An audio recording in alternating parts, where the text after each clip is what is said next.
Shalom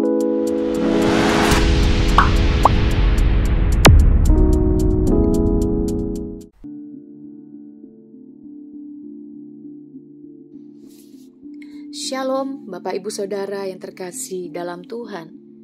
Kembali hari ini kita akan merenungkan firman Tuhan.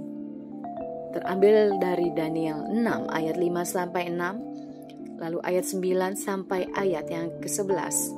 Demikianlah firman Tuhan. Kemudian para pejabat tinggi dan wakil raja itu mencari alasan dakwaan terhadap Daniel dalam hal pemerintahan.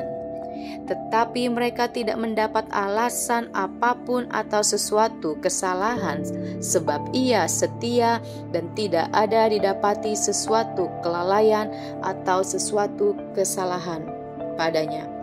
Maka berkatalah orang-orang itu, kita tidak akan mendapat suatu alasan dakwaan terhadap Daniel ini, kecuali dalam hal ibadahnya kepada Allahnya.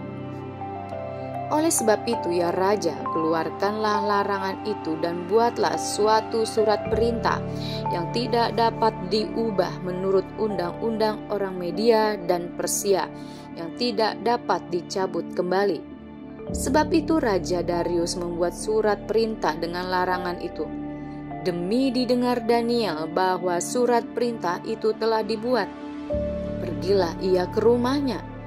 Dalam kamar atasnya ada tingkap-tingkap yang terbuka ke arah Yerusalem.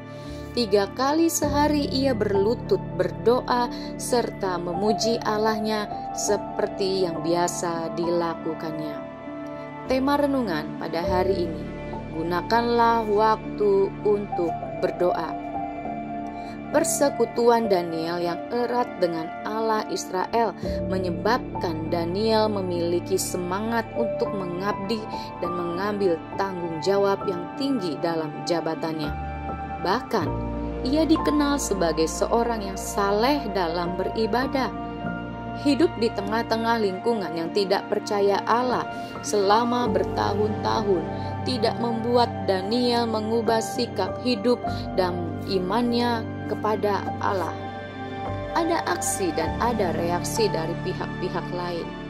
Kepercayaan raja kepada Daniel dianggap sangat berlebihan. Keadaan ini membuat banyak pihak merasa dirugikan, sehingga mereka ingin menjatuhkan Daniel. Sumber yang paling mungkin dijadikan senjata atau kekuatan untuk menjatuhkannya adalah ketaatan Daniel beribadah kepada Allah. Menanggapi reaksi orang-orang, apa yang Daniel lakukan? Ia tidak menjadi marah atau bertindak membabi buta. Ia tidak membalas atau berusaha membujuk raja untuk membelanya.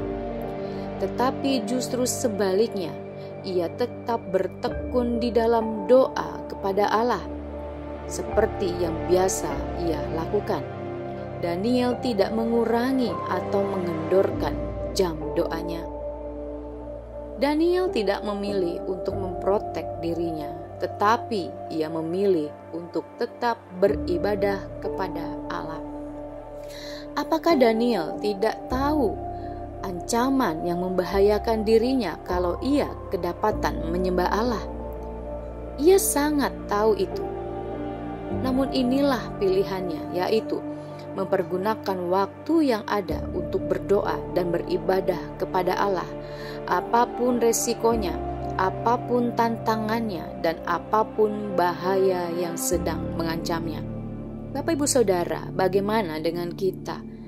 Apakah dalam situasi apapun, dalam situasi yang tidak memungkinkan sekalipun, kita tetap menjaga jam-jam doa kita?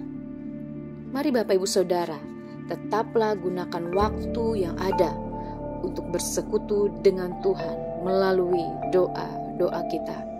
Tuhan Yesus memberkati. Amin.